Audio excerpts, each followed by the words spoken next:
Kalian pasti tahu dong sama mobil-mobil keren ini.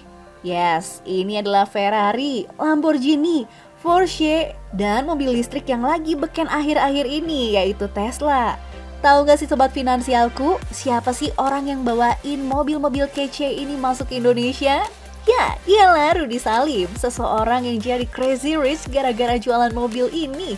Wow, tapi tahu gak sih sobat finansialku, ternyata dulunya Rudy Salim ini sempat diusir gara-gara gak lulus kuliah. Wow, seorang crazy rich gak lulus kuliah. Gimana ceritanya? Gini ceritanya. Pria kelahiran 24 April 1987 ini berasal dari keluarga dokter. Maka dari itu, orang tua Rudy pengen banget Rudy ngambil jurusan kedokteran dan mengikuti langkah mereka. Jadi saat itu Rudy sempat mengambil kuliah di 2 universitas yang berbeda. Tapi dia merasa gak minat sama jurusan kedokteran karena dia lebih menyukai otomotif dan akhirnya berhenti kuliah di semester 2.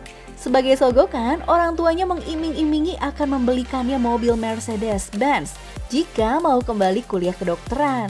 Permintaan itu sempat diiyakan, tapi akhirnya Rudy keluar lagi. Kali ini orang tuanya marah besar. Rudy Salim diusir dari rumah dan gak boleh kembali sebelum menjadi orang sukses. Wow, orang tua Rudy masih berpikir kalau satu-satunya jalan menuju kesuksesan yang sudah terbukti adalah dengan menjadi seorang dokter. Makanya mereka merasa Rudy akan sulit sukses setelah berhenti kuliah kedokteran.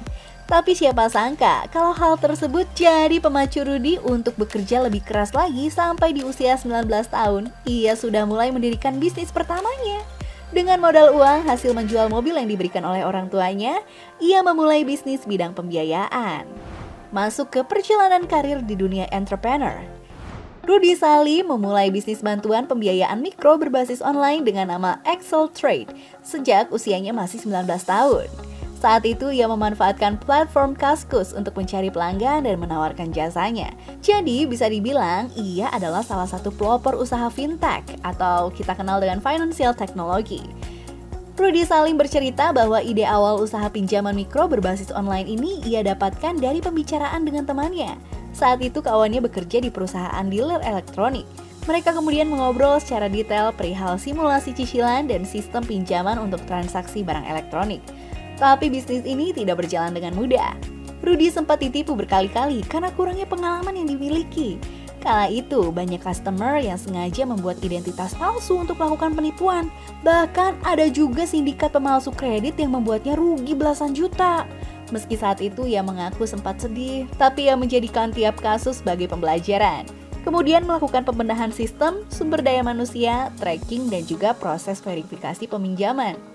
Dalam acara The Hotman Paris Show, Rudy mengaku menggunakan keuntungan dari Excel Trade untuk membuka usaha baru. Desember 2012, akhirnya Rudy membuka showroom bernama Prestige Image Motor Cars. Keputusan membuka showroom mobil ini ternyata didasari oleh kecintaan Rudy Salim terhadap dunia otomotif. Meski ia mengaku keputusannya sangat riskan karena pasar luxury car, supercar, dan juga hypercar di Indonesia tidak sebesar kendaraan sehari-hari. Di awal usahanya, Rudy hanya mampu mengimpor 3 mobil, tapi showroomnya terus berkembang sampai mencapai pasar internasional. Prestige Image Motor Cars menjadi satu-satunya showroom Indonesia yang menyediakan hypercar merek Bugatti dan Koenigsegg. 2019, showroom ini berhasil menjual mobil elektrik Tesla tipe 3 yang pertama di Indonesia.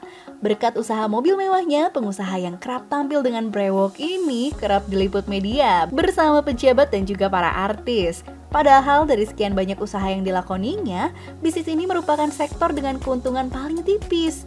Ia mengatakan bahwa harga mobil di Indonesia bisa 2-3 kali lipat harga di negara aslinya.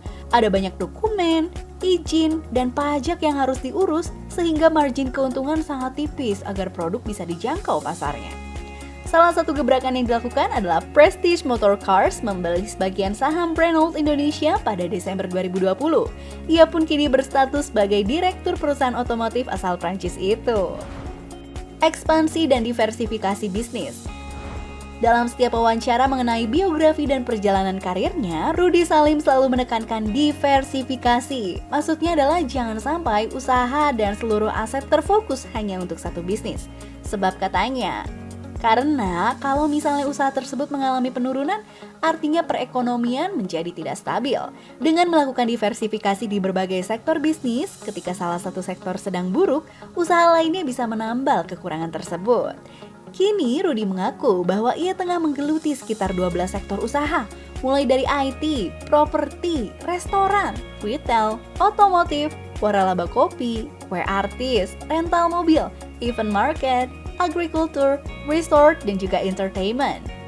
Dari sekian banyak, ia mengaku bisnis retail yang paling menguntungkan dan cenderung stabil juga.